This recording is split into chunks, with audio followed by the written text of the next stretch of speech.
Gagawin natin ulit. Ito twist po. Pero hindi po lahat ng first finisher meron pong ganito ha.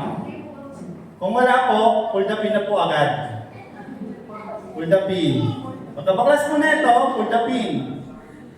Pull the pin. Hawakan po dito sa handle po. Huwag po natin itong pipigayin agad. Huwag po natin itong pipigayin agad. Pag binitbit po natin ito dun sa sunog, pwede po natin itong hawakan dito sa ilalim or dito po. Ganyan po, ganito po hawak. Galing! Sunod-sunod talaga. Para malinaw lang pa, hawak nyo po sa ilalim, hawak nyo din lang din po yung handle.